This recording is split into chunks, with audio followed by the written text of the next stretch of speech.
So now that we have a player turn and enemy turn round set up, we just need to kind of repeat those processes over and over again until one of them reaches 0 HP. So what's kind of nice is we have all this code that takes care of player turn, enemy turn. And so it kind of begins at this line 29 and goes all the way until line 54. And we kind of want to tell Python, hey, keep doing these lines of code until either the player HP is down to 0 or the enemy HP is down to 0. So what I'm actually going to do is since these are all the lines of code I want to repeat, I'm going to tab this in and make this a loop.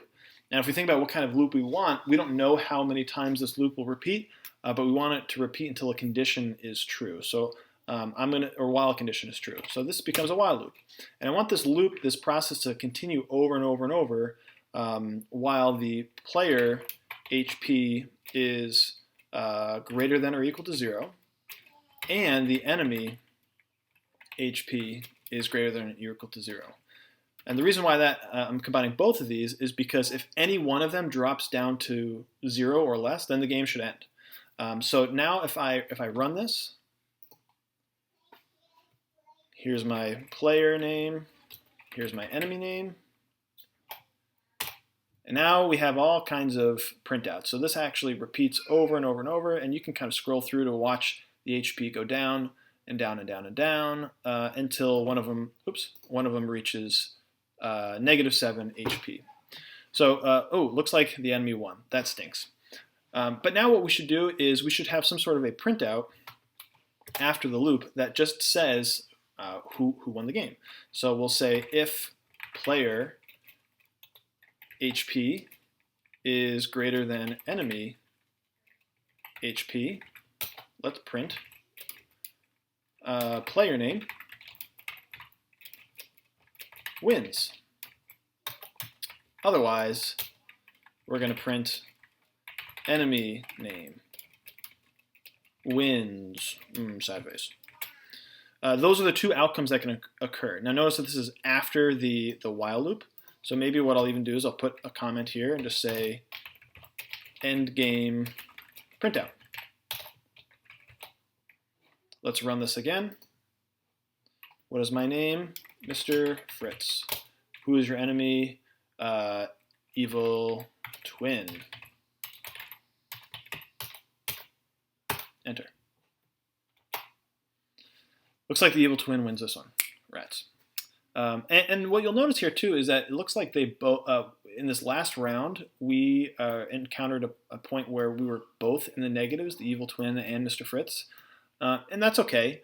And there are ways that you might be able to overcome that, and I encourage you to think through what sort of problem-solving strategies could get you to handle breaking this loop if one of them reaches this negative value first. But at this point, I think it's fair just to say, hey, whoever has the most HP after one of them reaches 0 wins the game. So there you go. There is a loop of this game. The one thing that I'll say that could make this even more interesting is now that we have a loop, if you want it to not just be a printout, but you want to actually seem like you are making the next turn happen or the next move occur, a really simple way to do that is in between the turns, or maybe before each turn starts, we can put an input statement. Input, we could say press enter for player, or we could say for player name. Turn. And very similarly, we'll do something like that here. We'll say input press enter for enemy name turn. And I'm noticing here I should probably put an empty print statement here just to keep it consistent, and I forgot to put a plus sign here. I'm adding that player name. So now if I run this, it's going to seem a little bit more game-like, where I'm actually looking at, I'm kind of driving this game forward. So my name is Mr. Fritz, and my enemy is allergies. Press enter for Mr. Fritz's turn. Okay, cool. Press enter for allergy. That's not how you spell allergies. Okay. And then now I can kind of continue playing this game until one of them reaches 0. The allergies win. So there you go. You have a game. Congratulations. In the next video, we'll make it a little bit more interesting by adding some more components to it.